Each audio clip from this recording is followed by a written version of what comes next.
Shalom Bapak Ibu Saudara-saudari yang diberkati dan dikasihi Tuhan kita Yesus Kristus. Selamat berjumpa di Bible Bee Channel. Di kesempatan hari ini saya mau mengajak Bapak Ibu Saudara-saudari mendengarkan sebuah kesaksian yang sangat menyentuh hati. Ini kisah seorang pemuda yang dulunya penuh keraguan datang dari latar belakang yang berbeda, tetapi akhirnya mengalami perjumpaan pribadi dengan Tuhan Yesus. Dalam kesaksiannya, dia jujur bercerita bagaimana ia bergumul dengan rasa takut, bagaimana tantangan justru membuatnya semakin mencintai Tuhan, dan bagaimana imannya bertahan meskipun hidupnya tidak mudah. Bahkan Tuhan memakai dia untuk membawa orang lain percaya kepada Yesus. Saya percaya kisah ini akan menguatkan hati siapapun yang mendengarnya. Mari kita bersama-sama menyaksikan videonya. Tuhan Yesus memberkati.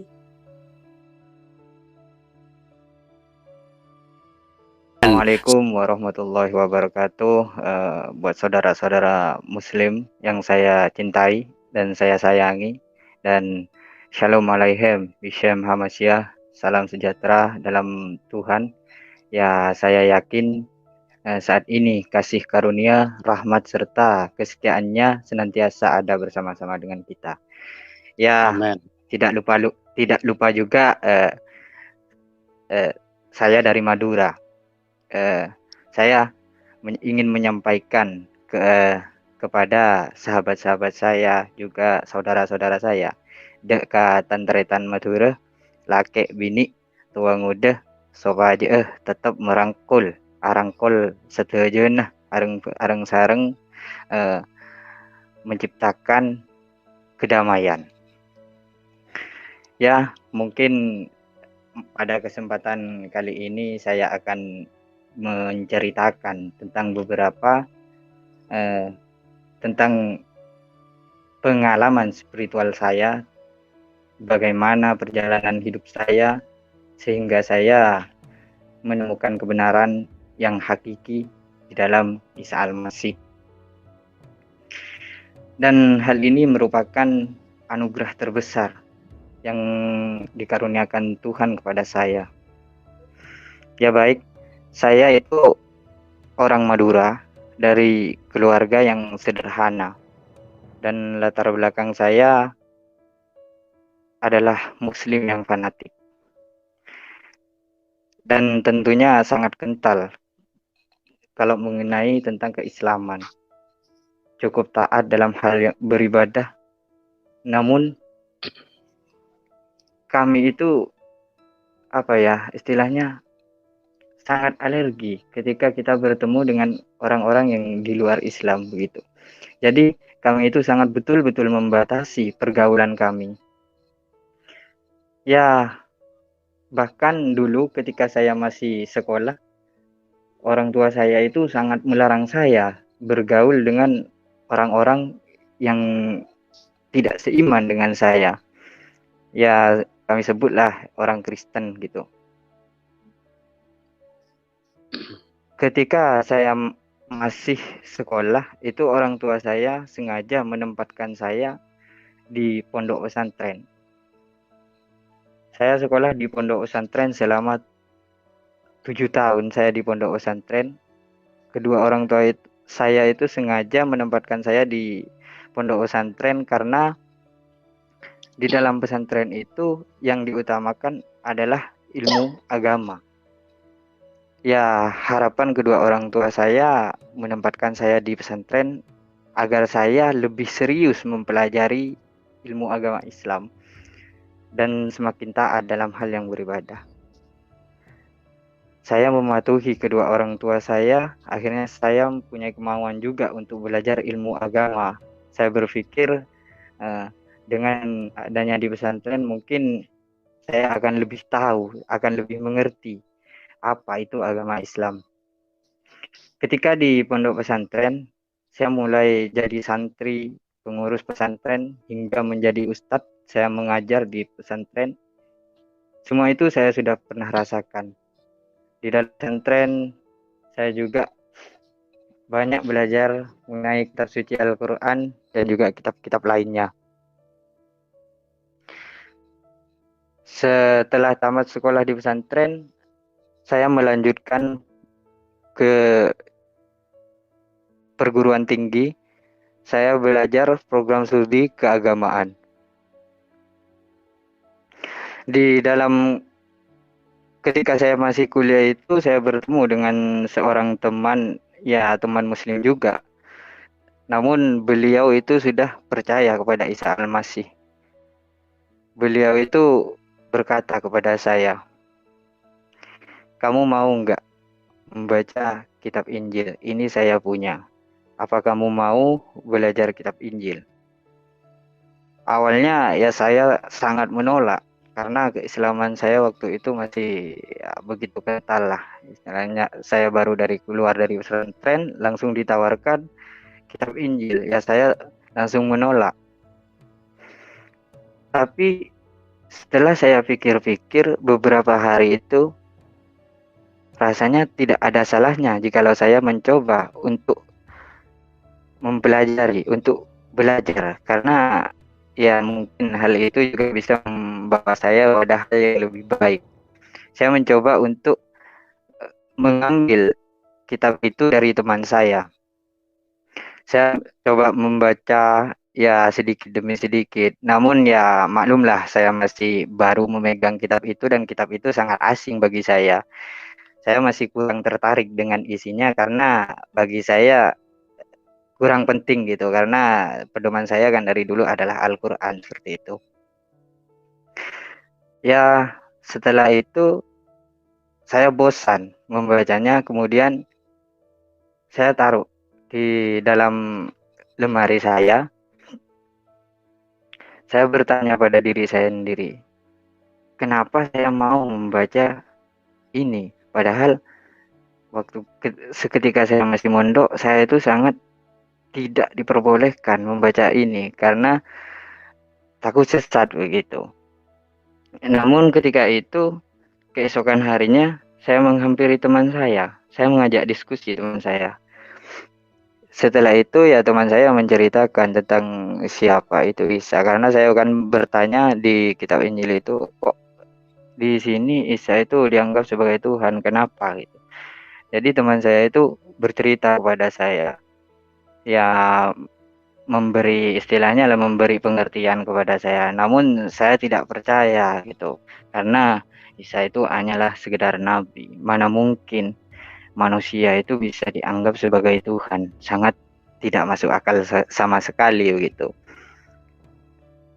Ketika itu saya pulang, saya masih kurang puas.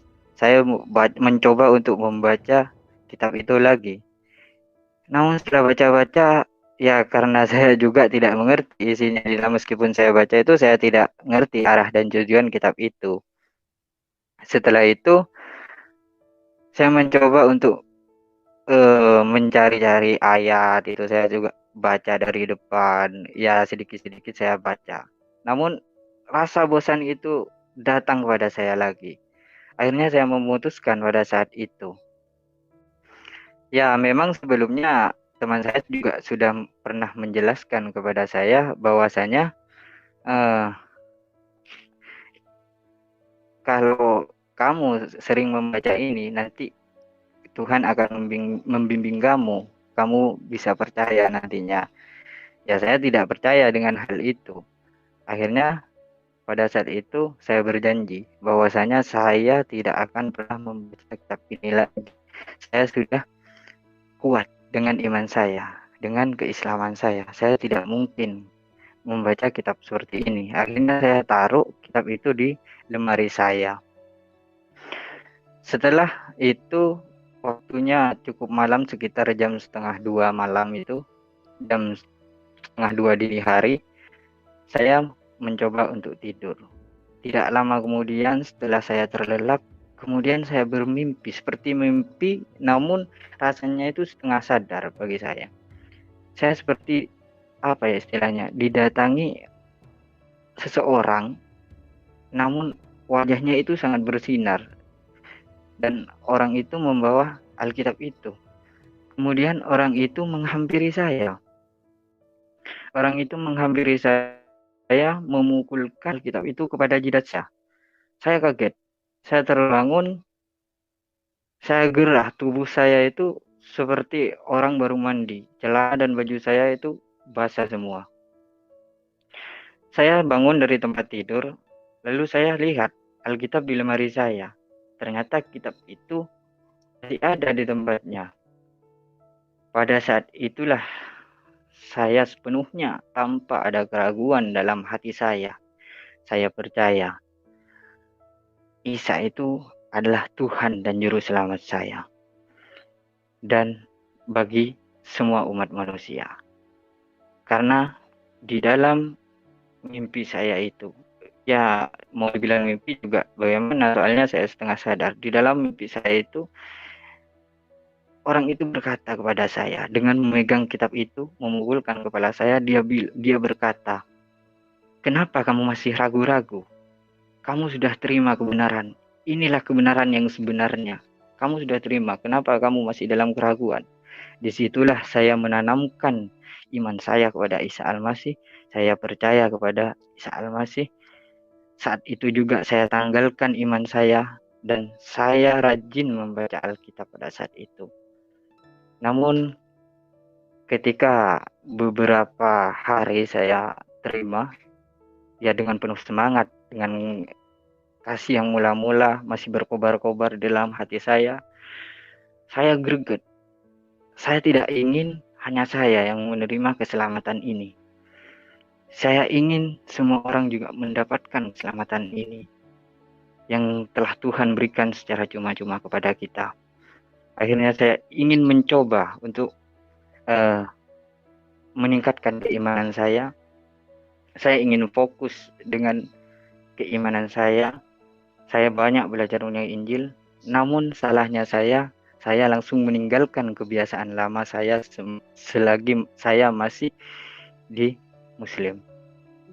Saya langsung frontal, tidak sholat, saya tidak mau ikut kegiatan-kegiatan Muslim. Akhirnya disitulah saya mendapat beberapa penganiayaan dari orang-orang. Ya, saya pernah dibully juga. Ya, saya pernah diusir dari rumah. Ya, dipecat juga jadi ustadz, diusir dari pesantren. Dan saya juga pernah dihakimi para pemuka agama dan saya dicap sebagai kafir. Namun ya saya hanya mencoba untuk sabar dan saya percaya jika saya itu berjalan di jalan Tuhan, saya yakin Tuhan akan melindungi saya.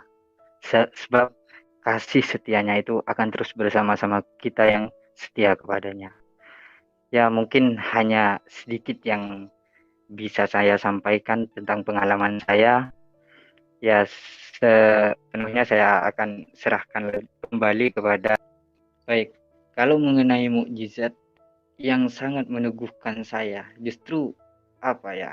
Orang itu kurang percaya kalau tidak merasakan mukjizat. Saya itu pernah Pak mencobai Tuhan, Pak. Saya pernah mencobai Tuhan. Ya di awal-awal itu ya hati saya masih belum apa istilahnya masih ada gesekan-gesekan. Kadang saya pernah mencobai Tuhan bahwasanya dulu saya pernah ini Pak menanam padi Pak. Dan itu sudah semuanya ya saya lihat lah istilahnya sudah gagal panen Pak.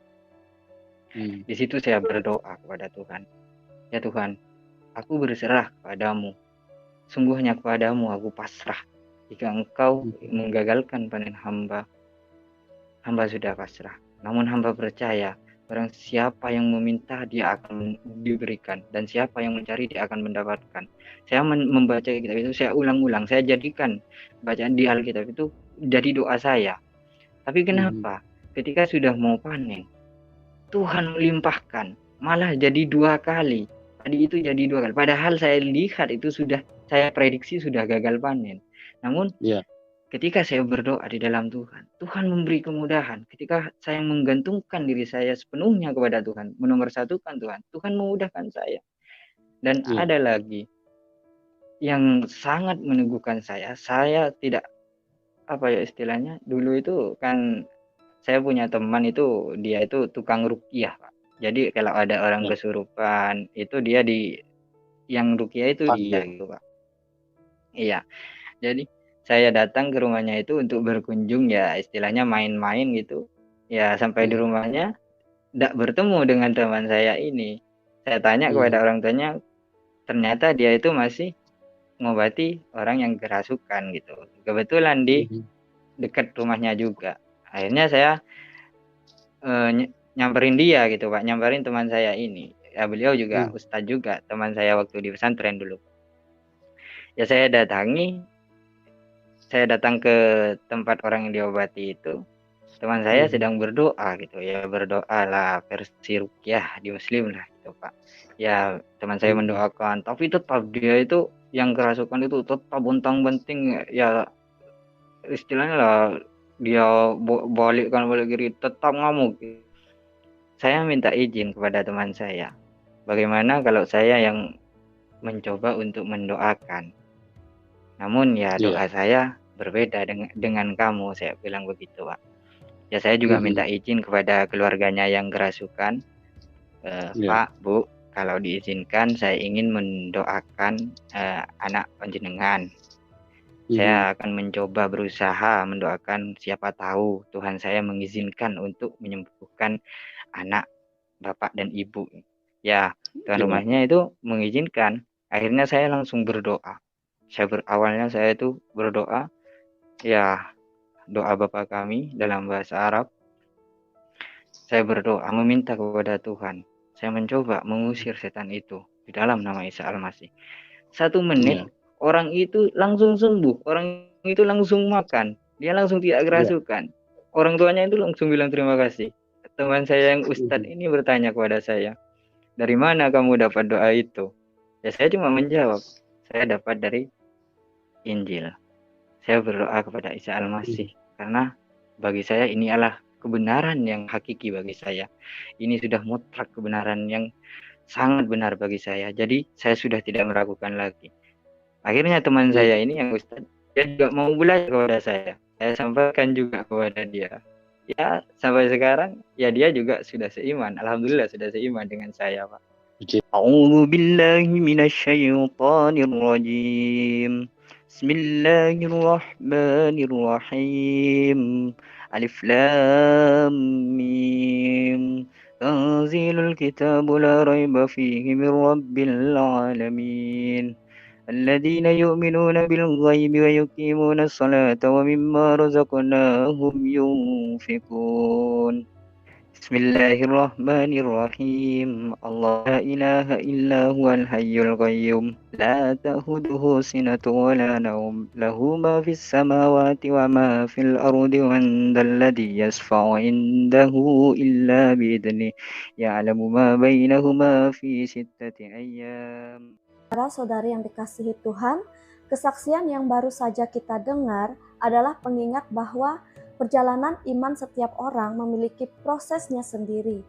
Tidak selalu dimulai dari keyakinan yang kuat.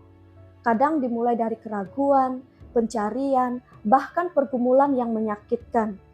Tetapi di balik semua itu, Tuhan tetap bekerja membentuk hati yang percaya. Ada beberapa hal yang dapat kita pelajari dari kesaksian ini. Yang pertama, dari keraguan menuju keyakinan. Keraguan bukan tanda lemahnya iman, justru sering menjadi pintu menuju pengalaman pribadi dengan Tuhan.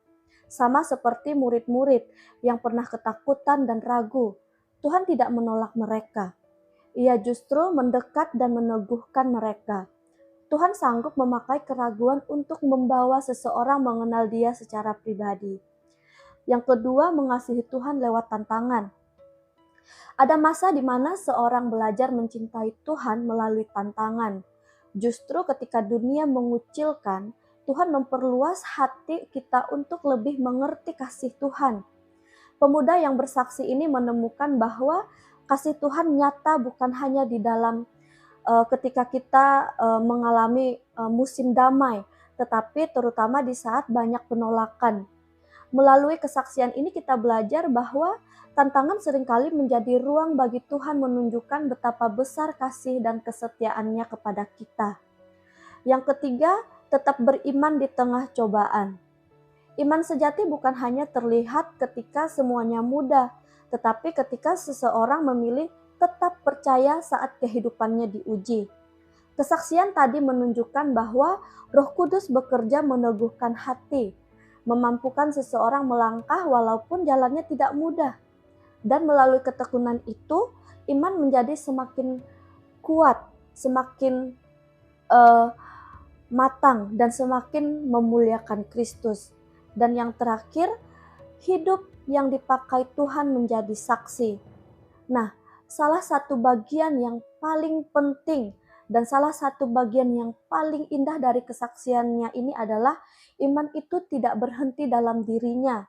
Setelah mengalami kasih dan kuasa Kristus, ia menjadi saksi bagi orang lain. Ia menceritakan damai sejahtera dan kebenaran yang ia temukan, sehingga orang lain pun ikut percaya kepada Tuhan Yesus. Inilah bukti bahwa ketika seseorang sungguh bertemu Yesus, hidupnya berubah dan perubahan itu mengalir kepada orang lain. Saya akan membacakan firman Tuhan dari Kisah Para Rasul pasal 1 ayat 8.